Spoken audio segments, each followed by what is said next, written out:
What's up? It's Matthew Hill, Ruthless Circle Radio, uh, YouTube channel. Uh, been working on a book, trying to find my voice. Super shy dude, I'm working on some more public speaking, but right now I feel most comfortable in this microphone, so it's what I've been working on.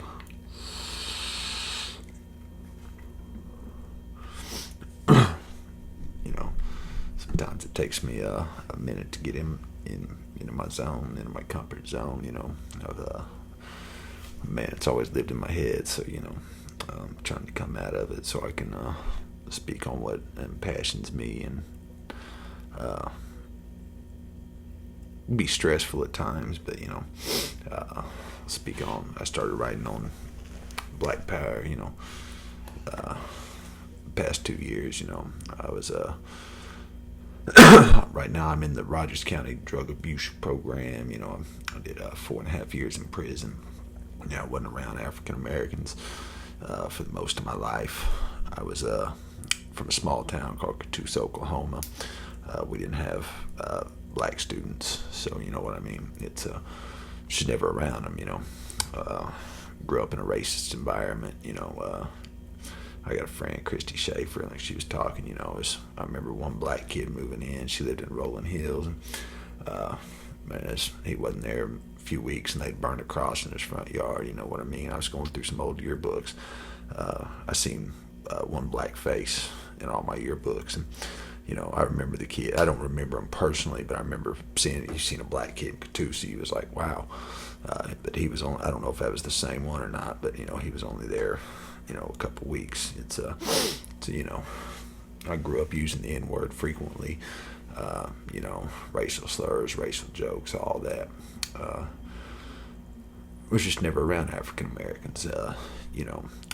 During school, I kept my headphones on. I listened to Too Short and NWA and all that. But that's the closest I had to any integration in African American culture. So when you're not around them, you don't really get to know them. So it's the more you're around them. And I wasn't until prison. When I was in prison, the white boys on the yard, man, they was first thing you do when you hit the yard, they're all, let me see your paperwork. You know what I mean? Well, see my paperwork? What do you mean, see my paperwork? Were you the police or what? You know what I'm saying? You a court reporter? You believe what the police say? Why don't you check me? Why are you checking my paperwork? Where the African Americans is the yards I was on was predominantly Crips and stuff. They were like, we know what the police writing paperwork, a bunch of bullshit. So we ain't worried about your paperwork. We're worried about your inner character. So it's a friend of mine, Roger Berry, that told me that there's the African Americans in prison. They don't give a fuck what the police say on your paperwork. They're a close-knit people. He said, he did like 10 years behind the fence. You know what I mean? I was only on the minimum yards and stuff. So he did some hard time. Roger Berry did.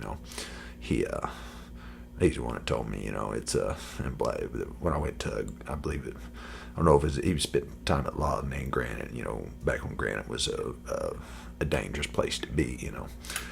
Roger Berry, for those that hear this that might know him, he's a pretty ballsy individual. He's far from a coward. He's a pretty tough contender, and he told me, he's like, man, I was scared. I wasn't scared at Lawton, which is whack and hut. It's one of the more dangerous prisons in the state of Oklahoma. But he said, Granite I was scared, man. It's one of the few times in my entire life I'd been scared. He said, I got there, shit popped off on the yard. He said the African Americans, from the 18-year-old to the 90-year-old, they got out there. They didn't have to call out. They was out there scrapping. They stick together like none other. That unity, just like the Million Man marches. It's the same on the penitentiary yards. They know that there's a reason they're identified as brothers. So he told me, they don't give a fuck what your paperwork says. They're more interested in who you are. They don't care who the police say you are. They're interested in who you are. They be the judge of who you are, and the white boys aren't like that. So, I did 10 years behind the fence, and, I'm not part of the Irish mob, nor am I part of the Aryan Brotherhood. I told him I'm Caucasian, motherfuckers, and I seen what he meant. The white boys on the yard, they're only interested in how much money you got on your books and what your paperwork says. You know what I'm saying? So the African Americans weren't. So I made friends with a few Crips on the yard. One dude was just named G. It's where I got my tobacco from, and a few others on the yard. The African Americans treated me right. So it's, who I did business with on Jackie Brandon and Granite and so on and so forth. But I really didn't get into it gave me a different outlook and respect on their culture. Seeing the things that I'd heard in NWA and Too Short, seeing that come to life. That's what brought me to the realization that NWA and Too Short and kind of listened to that old school West Coast hip hop. You know what I mean? They're a different breed of cats, and they're as real as can be. You know what I mean? When you get to the prison yard, there's Todd Shaw out there on the yard, and Calvin Broadus out there on these prison yards. You know what I mean? It's you can tell they're not CB4. That's really where they come from. It's so brought me to a new enlightenment. It didn't make me quit using the N-word in my personal talk. One prison joke is how does the NIGGR joke start out in prison? And you look behind you, you make sure there's no black man around before you say it. You know what I'm saying? So it's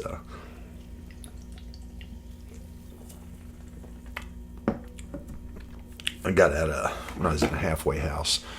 Worked close with a couple of African Americans, one named Chris and one named Wayne. Wayne was an older gentleman. He was more from the hood type area. Chris had been from that structure, but he wasn't really, you could tell Wayne was a retired gangbanger, you know what I mean? Where Chris, his brother worked for us briefly, and, he had to get part of that lifestyle where Chris wasn't, you know what I mean? So, beautiful people, me and Wayne, the older gentleman, we had some good conversations together, about race and things like that.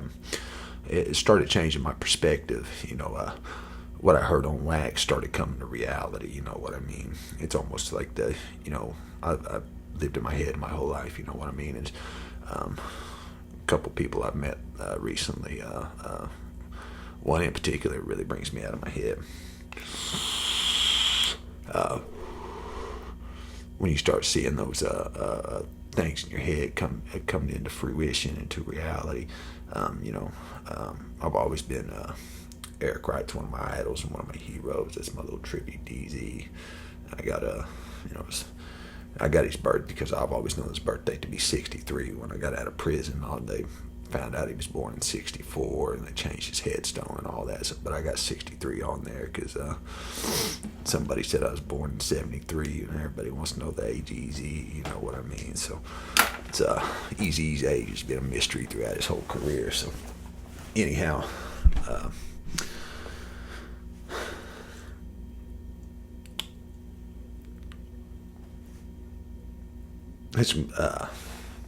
It was mainly,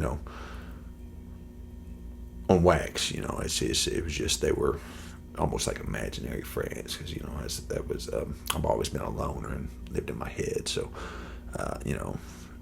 always, even though I was raised around the racism and used the N-word frequently and things to that nature, I always wanted to be like Easy, not so much gangster, but, his whole, there was just something real about him, you know what I mean? And the more I've studied the man, the more I realize how real he was, and I'm going to do a whole podcast on him. So, it's there's a lot to learn from Eric Wright. So, as I started making friends with the Eric Wrights and the Todd Shaws on the yards, you know what I mean? Then in the streets with like Wayne and stuff, like, I seen the beauty that I seen of the African American people on wax started coming to reality. And it's and when those dreams and those visions start coming out of your head and start coming into fruition, it makes life beautiful. You know what I mean? So it's whereas I still had some devout racist tendencies. Not I started looking at them as equals, but I still using the N word and stuff like that. Discharged prison, and a lot of things went down. I said it on at one pod, one of the first ones I posted. I was having a hard time. My mother just passed away. And I just as soon as I got out of prison, me and my wife of 14 years had just divorced and stuff. And so I was like, man. So I walked to the store one night to get some cigarettes, and I walked in a Dollar General.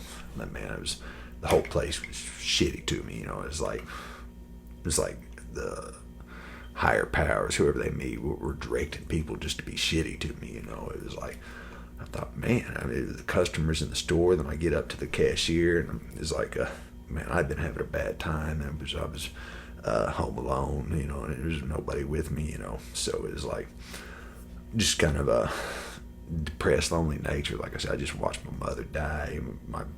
A large portion of my family had turned their back on me due to money over that, and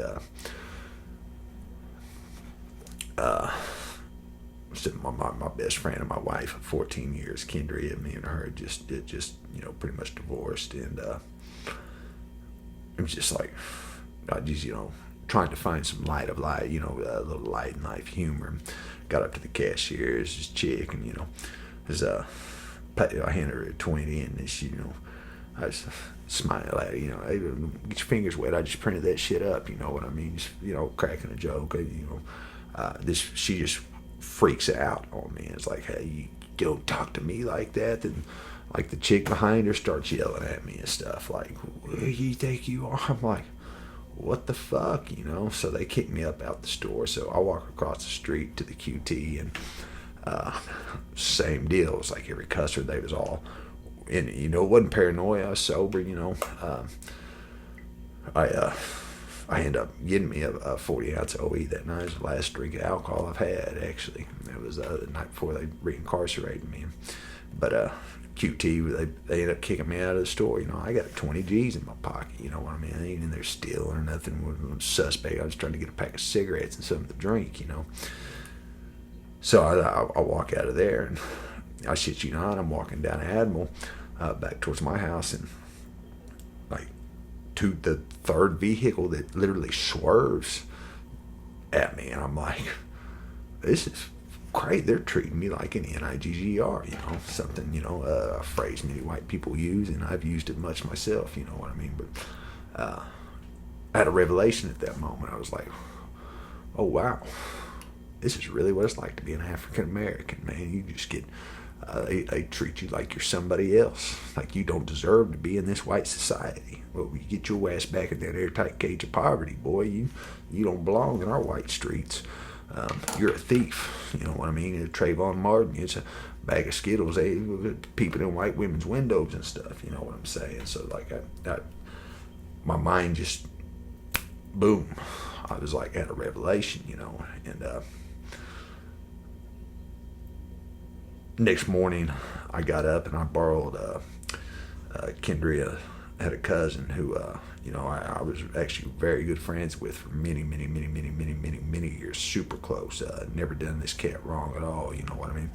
He loaned me his car. I was actually leaving to California, had my bags packed and everything. I had bought a car to take to California, and I wasn't the greatest to Kendria, and I don't know if she got my messages that me and this chick named Heather was going to go to California, and she took an axe to my car, so it was I wasn't able to take my own vehicle to California. So I asked Brian, can I borrow your car? I need to go to Walmart, get a few things, and, maybe a ride to the airport or something. So like, he loans me his car. I take off in his car. We live 2 miles from Walmart. I stop at the Dollar General, get some smokes.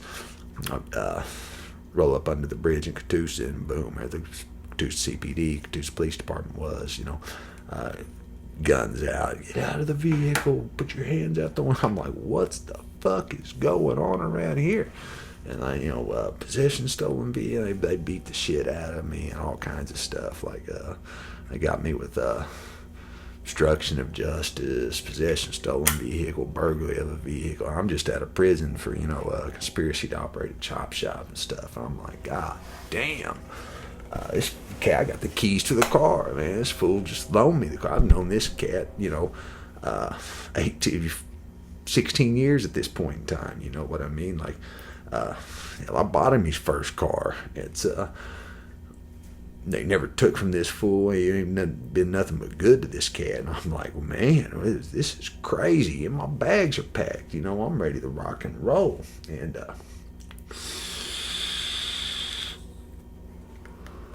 so that was the night after I'd had a revelation, what it's like to be an African American, you know what I mean? And I got white skin, but it was just that treatment that you get looked at. They say, we don't have Jim Crow era signs anymore or anything like that, but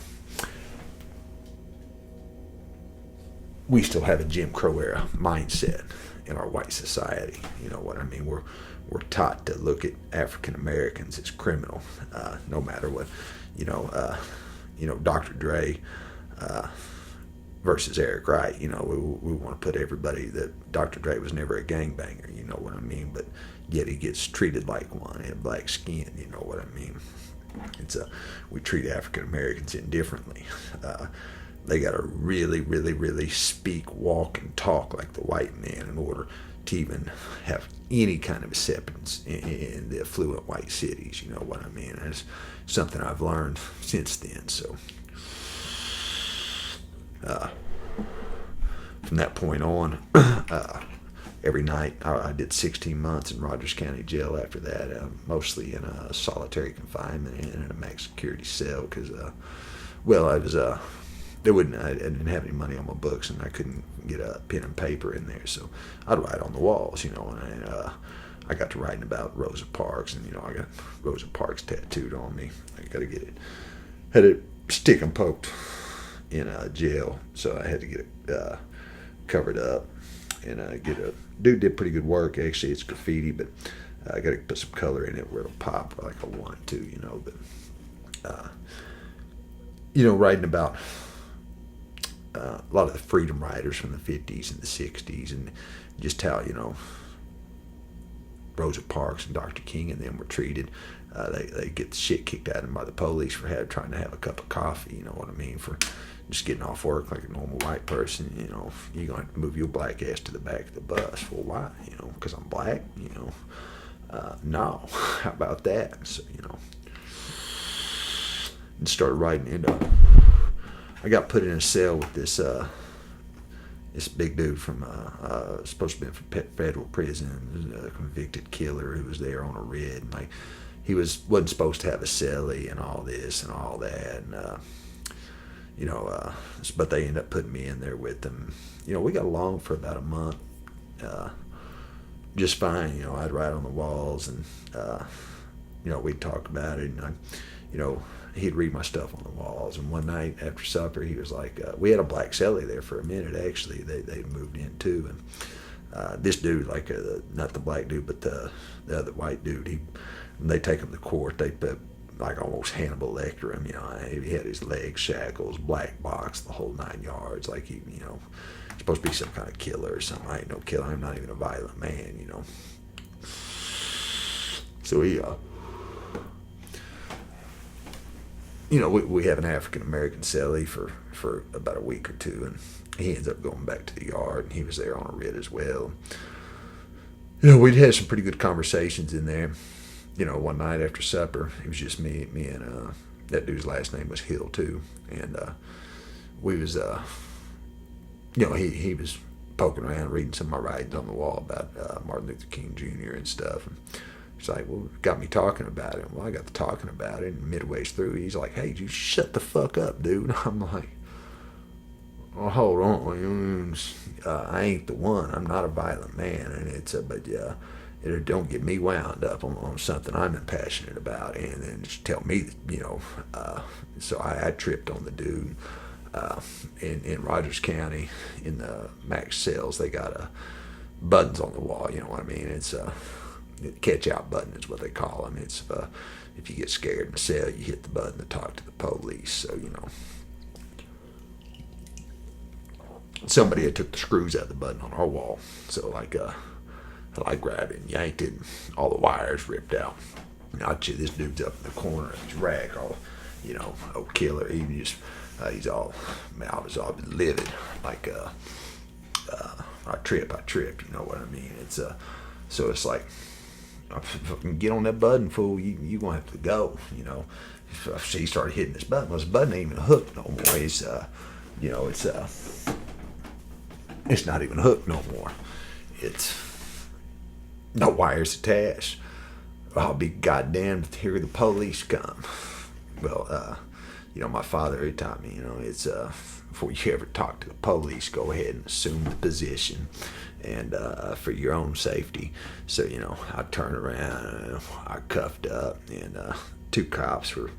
By this time, I'm calm, and the old dude, since he's seen the police, he's like, I'll kill you, you stupid man. He got tough all of a sudden with the police in there. I'm already cuffed up, so they tell you we're on the top rung. They take me to the top of the stairs up there. They go in, and the dude's tripping, and from the police's angle, they should have. There was two of them, and they should have seen this dude living and me super calm, because that's what was transpiring when they arrived. You know what I mean? So they come I'm cuffed up the top of the stairs. It's right after chow. I didn't have my sandals on. I just wasn't expecting all that kind of drama. You know what I mean? And so they come, and it's like, well, who should move out the cell? I'm like, y'all's the police. I don't know. This ain't my home. You know what I mean? It's my prison cell, fool. So they was like, well, I guess we'll move you over north. Is that cool with you? I'm like, if that's y'all's decision, that's y'all's decision. I'm cool with staying in there. You know what I mean? And I'm over it. It's about my father, I get mad, and then it's over with, and I forgot why I was mad. You know what I mean? So to me, it was something that should have been handled in house there. But it wasn't. Dude called the police, and somehow the button still worked because the police came. However, whatever.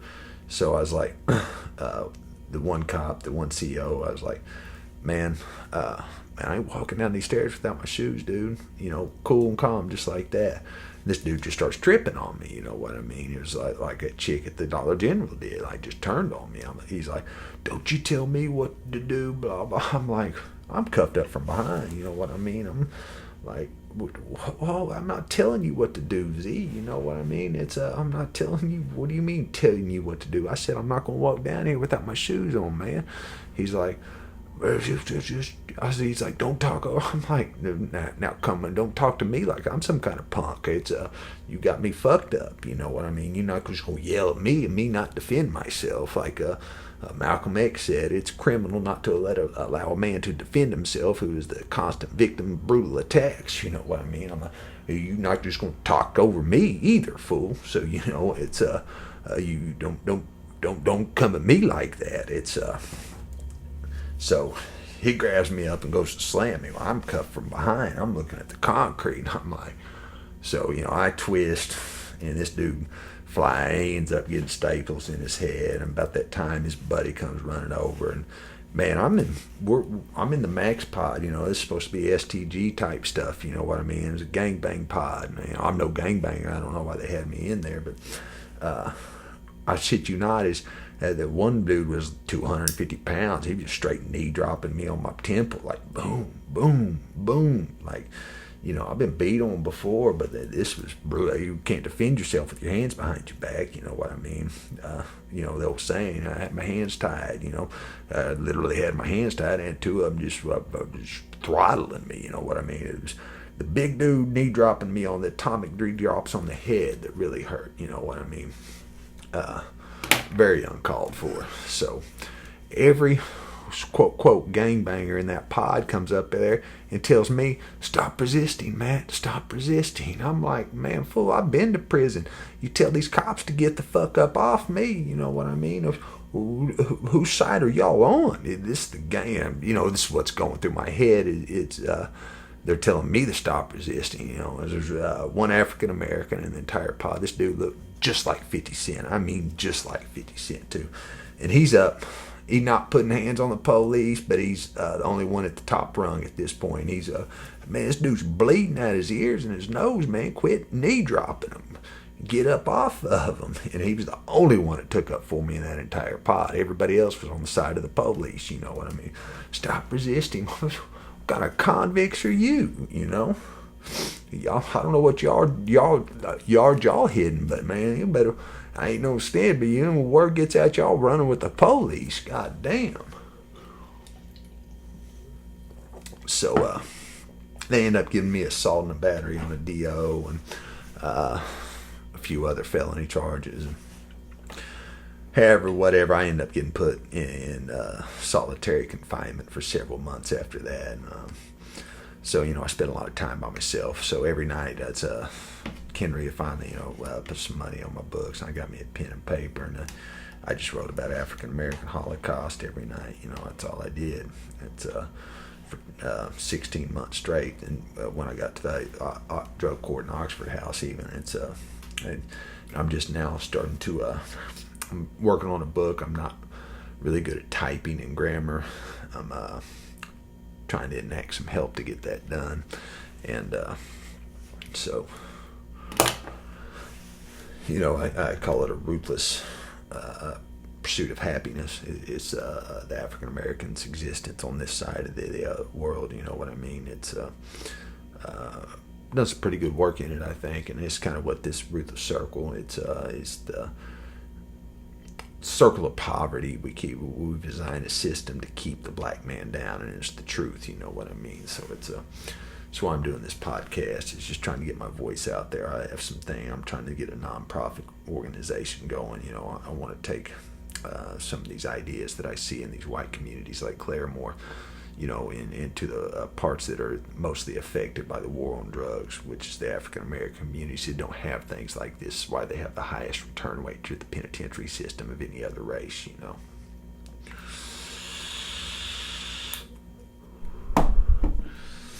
But you know, every night, you know, I sit there and write and write and write and write and write. And that's man, I had a stack of papers that tall when I got out of jail, and it's like you know, I was on foot, and it's my phone come up missing, not from the jail, but somewhere in between, you know, Kendria and Brian, who I don't know.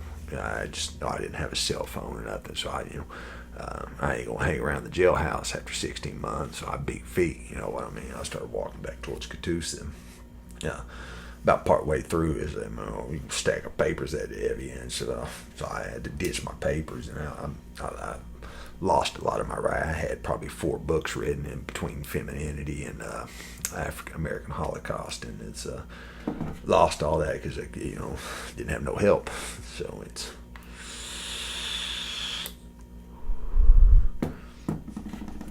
anyhow, as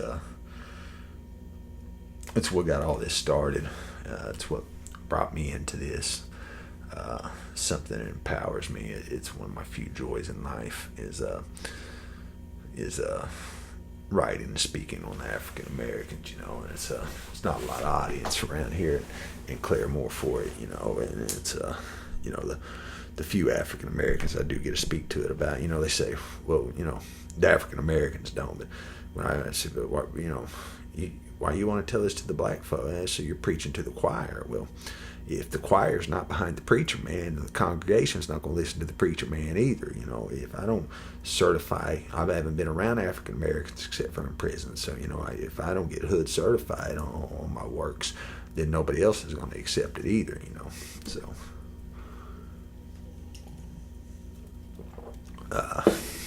So I'm putting this out there because I'm pretty much stuck here in Claremore, and you know, it's I have no hood pay, no avenue to I don't know where to start that. So I'm doing these and trying to get this YouTube channel kicking, hoping to get a little support behind me, to urge me to do more. So when you got no support behind you, you're stuck in prison. So I feel like I'm doing the same thing I did for 16 months in Rogers County Jail, except with a black microphone hanging in front of me. That's the only difference. It's something I enjoy doing, and I hope one day that it empowers some people and brings something to some African Americans and some hope to some people. And I feel that maybe if I get a following of the African American community behind me, that maybe white folks will listen to me, and maybe we'll open our eyes to what we do to the African Americans. That their struggle is far greater than ours. A lot of discussions I have with people, around this community, a lot of them have been to prison like myself, and well, I'm white, I've had the shit, I've been mistreated by the police and this and that. Well, we're the vast minority in the penitentiary system. We're the few of the few of the few of the few of the few of the few. You know what I mean? So it's a black thing. It's an African American thing.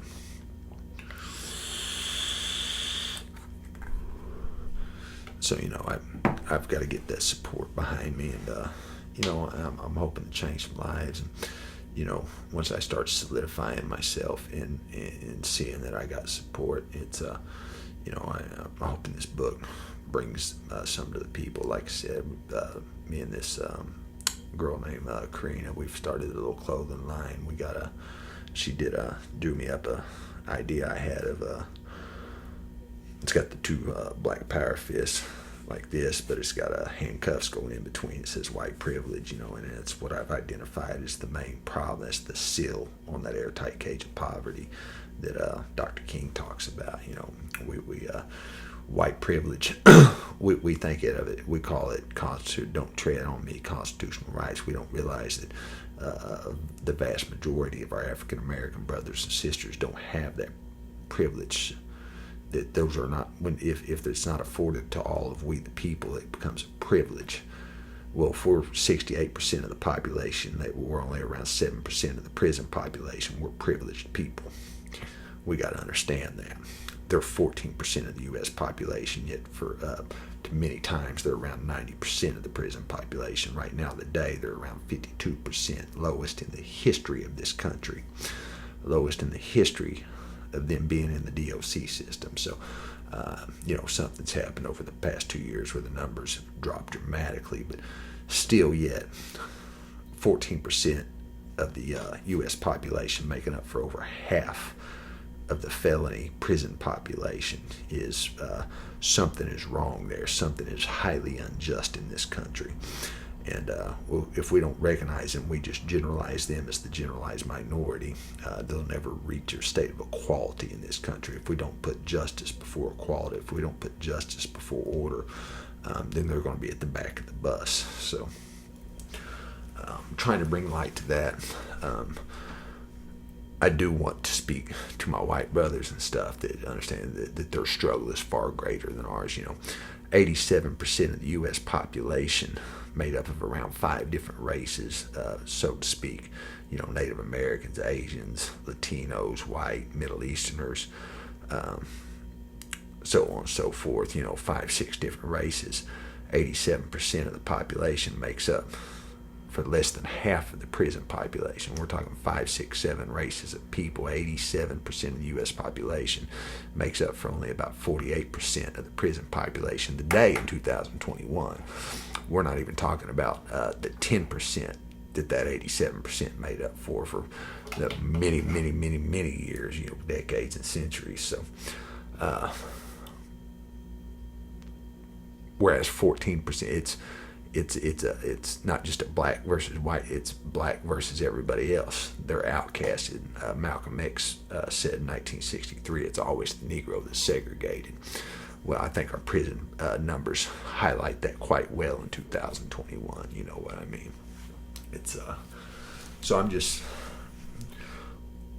wanting us white folks to know, hey, I mean, these people got it worse than us. Anything that we do to help them only helps us. Anything the Latino does to help their African American brothers and sisters only helps us, whether it be in the criminal justice system, the educational system, or any other form of promotion of welfare in this country. If we look at the foundation of the problem of that airtight cage of poverty, which is the African Americans, that only hold 0.5% of the U.S. wealth, you know what I mean? There's no other race can compare to that. They're the poorest people in this nation. Well, we know they're hustling motherfuckers. When we hear the word hustler, we automatically think of a black mindset. You know what I mean? They're hard workers. They only can use the tools that we put forth in their communities, which happens to be guns and drugs. But we don't let industry tell them to get a job, pull themselves up by the boot. There ain't no jobs. The only job's a pistol and a sack. You know what I mean? A microphone if you're lucky enough. You know. So it's we got to quit being so selfish in this nation. We can't say don't tread on me. If we're a nation of we the people, we got to say don't tread on them. That's my brother and sister over there. They're part of we the people. You know what I mean? And they've been put at the back of the bus for too long in this country. If there's going to be, if we're going to make a felony drug a misdemeanor, let's make it crack cocaine and not methamphetamine. Let us white folks stand up and say, well, we're the minority in this. Let's let them have a go at it, you know. So I'm one, before I can be taken seriously, you know what I mean, the more backing I have from the African American community, the more I'll be taken seriously in the white community, you know what I mean. So right now it's just me. I got 2 subscribers. A friend of mine helped me get those 2 subscribers, so you know what I'm saying. Here I am, and it's you know, silence kills motivation. So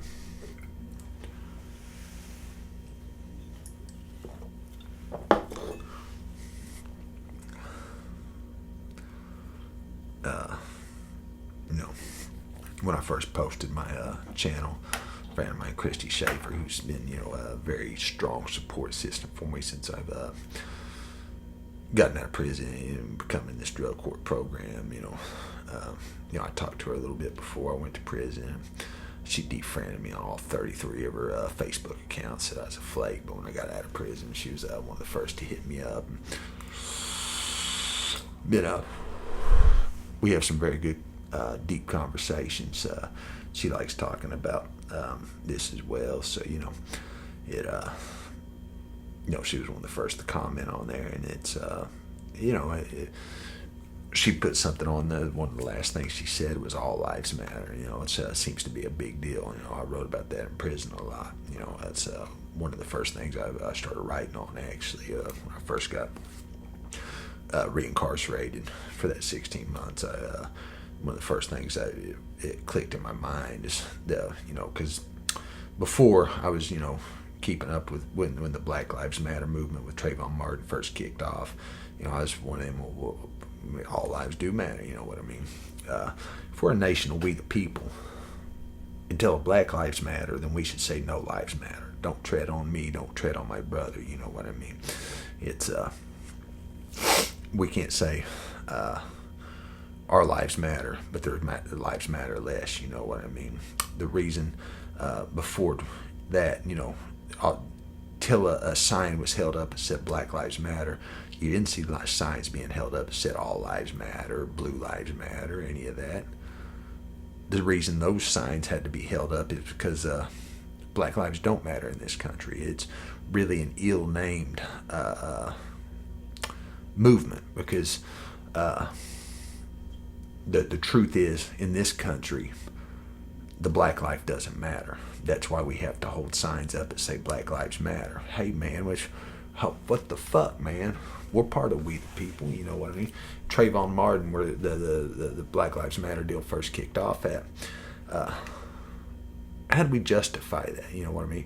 Well, he was a neighborhood watch guy. He was looking, you know, cutting through white. Well, I mean, if that was a 14-year-old white girl, I mean, if we truly believe in equality, let's judge him as a 14-year-old white girl.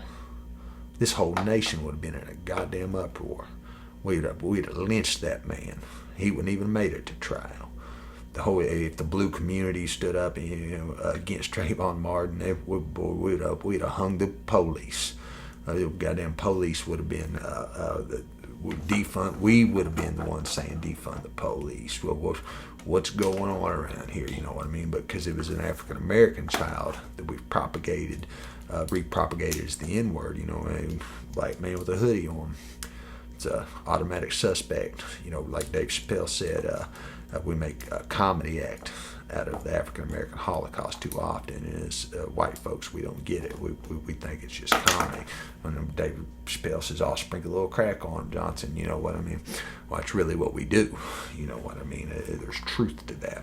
It's all we did to Trayvon Martin was we sprinkled the N-word upon him. And one of them old thug NIGGRs creeping up through the white hood there, and he's up to no good. Well, he had a bag of Skittles in his pocket. He's just a kid, 17-year-old kid going home to his mama. So let's be real.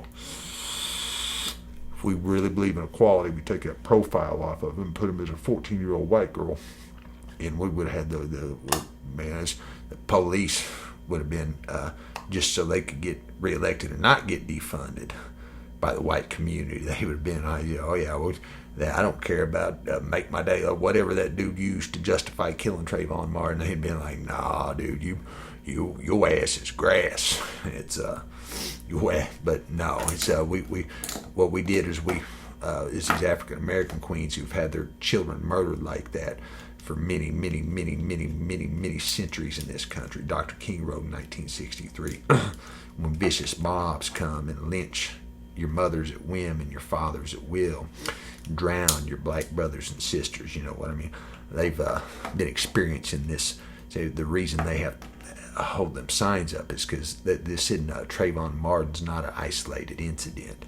It's an everyday occurrence and has been for centuries in this country. So when we don't stand up in front of them, what we did was stand up in front of them with signs as well. That's saying that the black lives don't matter. We don't give. Well, we're not have a history, a holocaust of killing white children for centuries at our women will, and then justifying it.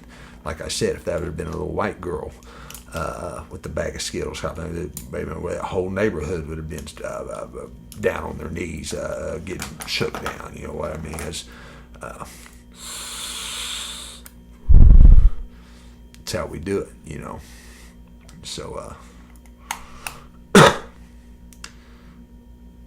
tell Black Lives Matter, no lives matter. Like I said, the reason for the Black Lives Matter movement is because a black life does not matter in this country. And really, for us white folks who say black, I won't wear a Black Lives Matter shirt. I think it's disrespectful for a white person to wear it, not for an African American person to wear it. And here's the reason. Dr. King in 1963, stood at the Lincoln Monument and said, "I have a dream that one day in this nation my children will not be judged by the color of their skin, but by the content of their character." So what are we doing? We're calling them blacks. Same people who put Black Lives Matter shirt on will go to these NFL teams and these high school football teams and say, well, you can't be calling Native Americans red men. You know what I mean? But we can call African Americans black. You know what I mean? So, we see them only as black. Like Too Short said, I ain't mad. Hell, I'm just black. What does that mean? Well, because when we see he's just a black dude, we can do what we want to him. Well, do you really mean that? Do I really mean that? It's the truth. When 14% of the population makes up to, on average, 70 to 90% of the prison population, we do to our women will what we want to them. Here's some statistics for you. Pre-crack cocaine, African Americans who had been put through a 360-year Holocaust in this country had the lowest suicide rate of all people in the world per capita. I read that in prison in a GED book. Okay, crack cocaine hits, boom. Throughout the 1980s and 90s, they had the highest suicide rate of all people in the world per capita. I mean, do we think just all of a sudden they just start blasting themselves? You know what I mean? Tupac, I believe in the song Changes. He said, I wake up every morning and I ask myself, is life worth living or do I blast myself? It gives that, right, what is life worth living? Dr. King wrote, I believe in 1963, he did a lot of work in 1963 as, well, possibly the year Eric Wright was born, it's the year of our Lord. He wrote, I'm not only worried about the Negro in Alabama that can't vote, but I'm worried about the Negro in New York that feels he has no reason to vote. Tupac Shakur, I wake up every morning and I ask myself, is life worth living or do I blast myself? Does our lives matter in this country? Does our vote matter in this country? Why we've done so much for this country? Why are we not seen upon? Why did the police and the white folks stand up and say blue lives matter? Why didn't they stand up? We should all had signs that say Black Lives Matter. The police, as white folks, the Latinos, we should have stood with our black brothers and sisters, not against them. Because when we hold them signs up and say all lives matter, we're detracting, we're throwing smoke in front of a holocaust. We're covering up evils being done to these people. You know what I mean? It's we're working against them, not for them. We're saying y'all ain't our brothers and sisters. Our lives matter more than yours, not equal to yours, more than yours, because their lives don't matter in this country. They should. All lives should matter, but all lives don't matter, because black lives don't in this country, and they've done more for this country than anybody. So we got to stand with them. Look at the Million Man Marches. There's a handful of white people in there. There's a handful of Latinos out there. Those are all African Americans. We never stand with them. JFK gets more glory for MLK's dream speech than MLK does. Well, if JFK didn't, JFK's ass, that was MLK that stood up there. Watch, he got his head blown. I don't give a shit. You like Malcolm X said, that's the chicken's coming home to roost. He was doing more evil than that. Many of his policies kept a black man down as well. So, those are just the chickens coming home to roost.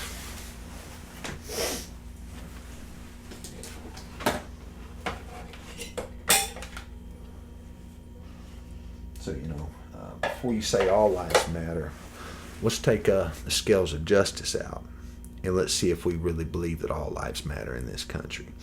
Let's take them scales of justice out and let's see if we really mean that. Now, it should be that, but it doesn't. So we all should have Black Lives Matter signs in our hands in this nation that we want to call a great nation. How are we to say, to hear a president say, let's make this nation great again? When was this nation ever great? Now, if you believe this nation was great at some point, you believe in white privilege. Because this nation's never been great for an African American. Like Reverend Al Sharpton said, our vote's dipped in blood, people. Not just the blood of our ancestors. It's dipped in, we're fighting in blood for our vote today. White people, Latino people, Native American people, all that.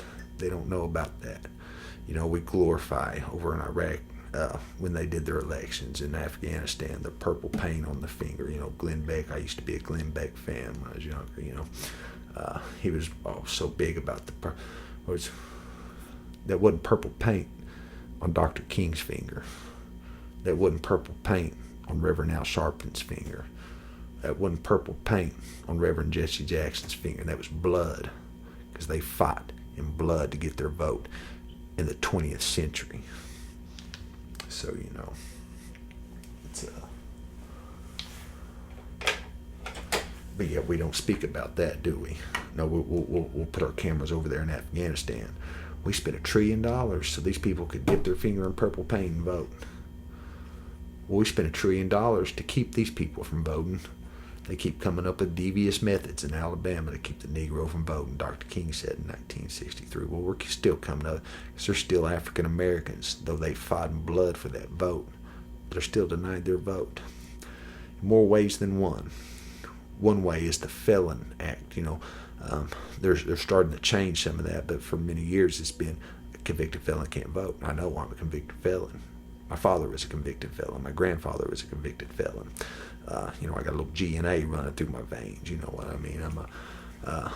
I'm one of the few felons in my family. My ex-brother Joe down in Florida, he said, got into it with him. He's, I'm the only one of my dad's 8 children that is own their own property. You know what I mean? So all you got's a trailer house, man. But here's the deal, Joe. It's my trailer house. You know what I mean? He said, well, I got a $300,000 house down here in Florida. I said, well, here's the difference. I went to the penitentiary for 4.5 years. I walked out of that prison, and I walked my happy white ass right back to my home that I paid for. You know why? Because I paid for it. I don't care if it's a trailer house or a tent I bought from Walmart. That soil's mine, buddy. Our father was a real estate agent. He taught me that real estate's not the house. That's an enhancement upon the real estate. The real estate is you pour gasoline on your property and you throw a match to it. Whatever still left is the real estate. I said, Joe, you go to jail for 3 months and you'll find out real quick you don't own a house because you can't make that mortgage payment from the penitentiary. You lose that house. The bank owns that house, not Joe. So, you're right. Well, yeah, I know I'm right. I don't try to be right, but I try not to be wrong. You know what I'm saying? So he got angry and he sent me a message that, well, you think Dad would be proud of you because you're a felon, like your brother Bill, like your Aunt Kathy. So, well, here's the deal. I'm not a felon like Bill or Kathy. Joe, I've done more county time than Bill's done penitentiary time. Kathy's a known snitch, you know what I mean? A known SID agent. So, my daddy and my granddaddy weren't snitches, nor am I. The only place you'll find my name on paperwork is the defendant. You know what I mean? It's I've done my time. I did my time. So, I'm not a felon like those two. I'm a felon like Grandpa, and I'm a felon like my father. I got some real G&A pumping through my veins. I said, Joe, don't forget where you come from. He sent me a message back, you're right. Once again, I know. So, yeah, I do think my daddy and my granddaddy would be proud that I'm a felon like them. I'm not fucked up about being a convicted felon.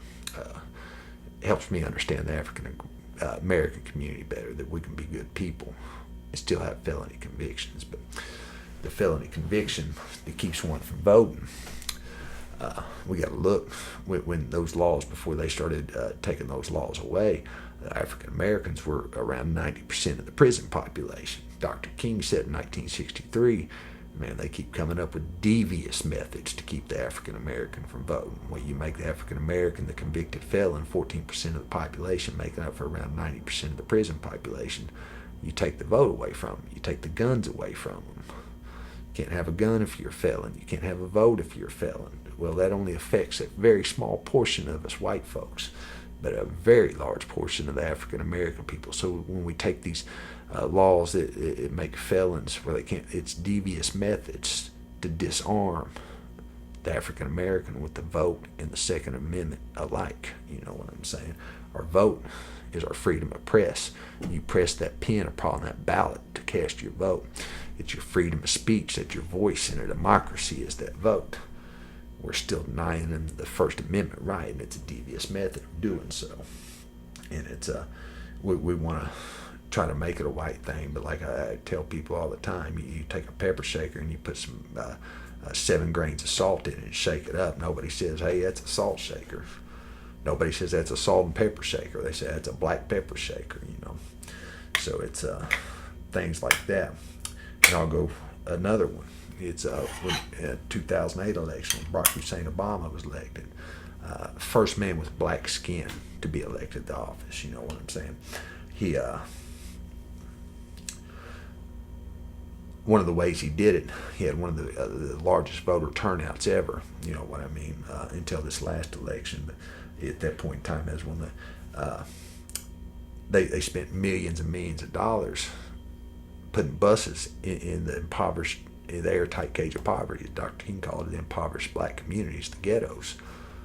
to bus these people to polling places. Well, what's that tell you? If they had to spend millions of dollars to bus and provide transport to poor people to vote, well, you keep them 0.5% of the wealth and put no polling place where they can logically reach it. That is a devious method to keep the African American from vote. If somebody has to step up and spend multi-million dollars to get these people to polling places that only hold 0.5, they don't have multi-million dollars to get themselves there. They should have the most polling places. You know, I had a counselor, new counselor down there, Lance, today. And Lance, if you ever hear this, I got a lot of respect for you, actually. I enjoyed talking to you and enjoy your input. So, you know, big respect to you. But he's like, you know, you're right. It's we have money in our white communities. We can drive to the polling places. We shouldn't have them easy access like we do. That's white privilege. We put them just out of reach of them black folks that have no money. It's a devious method. They should have the most polling places. They fought for their vote. They're poor because they can't vote. You know what I mean? Well, once again, Dr. King said, I'm not only worried about the Negro in Alabama that can't vote, I'm worried about the Negro in New York that feels he has no reason to vote. Easy said, you know, most kids in Compton don't give a fuck who the man or the president is. They not even interested in voting, you know. That's the same sentiment, the same thing. I wake up every morning and I ask myself, is life worth living, or do I blast myself? My lives don't matter in this country. We might as well say fuck it. We might as well act like the people that they make us out to be, you know what I mean? If they're going to just shoot Trayvon Martin for carrying a bag of Skittles, I might as well carry a nickel-plated 22. They're going to accuse us, sprinkle crack on us when they kill us in the streets anyways. I might as well at least sell a little crack cocaine where maybe I can feed my family. Getting accused for it anyway. We're getting shot for it anyways. We're getting in prison for it anyways. Like Dusor said, you know, is it being black or having money my crime, you know? If I'm going to get treated like an old coke dealer no matter what, I might as well just, why ride legit? You know what I mean? Why even try? It's 20 times harder for an African American in this country anyways to do anything because we don't provide any kind of goods or services in their communities to help promote their welfare. Food stamps ain't welfare, people. That's actually to keep one in that, below that poverty level. Welfare is one's well-being. To raise the welfare, we don't put food stamps in the community. We put jobs in the community. We put education in the community. We put technical schools in the community. We prepare these people for the jobs of today. You know what I mean? The HVACs, electricians, plumbers, mechanics, things of that nature. We always just want to say, well, we need more black doctors. Well, I agree, we do. But the mass majority of this blue-collar based country has jobs that are electricians and plumbers and machinists. Those are the schools we really need to super fund into these African. Yeah, we do need African American doctors and lawyers, absolutely. But the mass majority of this country is built upon the blue-collar worker. So what we really need, you know, I wrote a piece about a week ago. You know, we're always where you want to be when Jesus Christ comes back. I thought to myself, what would Dr. King think if he returned today? You know, put Jesus aside for a minute. You know what I mean? What would Dr. King think if he come back today? He looked upon his people that still have devious methods to keep him from voting. Would he say, man, no, y'all judge that man by the color of his skin, not the content of his character. He was raised by a white woman in Hawaii. I told y'all don't be judging by the color of the skin. Would y'all judge by the content of the character? You know. But he say, look, man, look at these rappers with gold chains and these ball players in these mansions. No, he was an intelligent man. He said, my people only hold 0.5% of the U.S. wealth. We're still in an airtight cage of poverty in the midst of an affluent society. Look at these monuments we built to you, Dr. King. How much money did you spend on that monument? $100,000 for that bronze statue of me? How many school books would that have? How many school books would that have purchased for some of my black brothers and sisters to have a decent education? Do you think that statue inspires them? Or should my dream and reading about it in a book in these schoolhouses inspire him? What would Dr. King think if he returned to the earth today? Would he be happy? Would he think his people progressed? Or would he look at Trayvon Martin, who is justified killed in the streets? Would he look upon Rodney King? Would he look upon NWA being shut down and arrested for their freedom of speech? What would Dr. King think if he'd come back today? Would he call it progress? Or would he say we're in the same place we was when I was murdered in 1968? I don't care how many highways you named after me in the African American part of town. I don't care how many schoolhouses you named after me. Take the names off the schoolhouses. Put education in my people's communities. Pump air into this airtight cage of poverty. Air comes in the form of more just money. It comes in education and opportunities. It comes in brotherhood. Air can be as much as our white fist, our white hand, sticking out to our black brothers, saying, here's some of our white privilege. Take it and use it. That's it for this one today. All works are dedicated to Eric Wright. I have a dream to pursue the dreams of Eric Wright, which is also known as Eazy-E. I would like for one day his people to rest in peace so that he may rest in peace.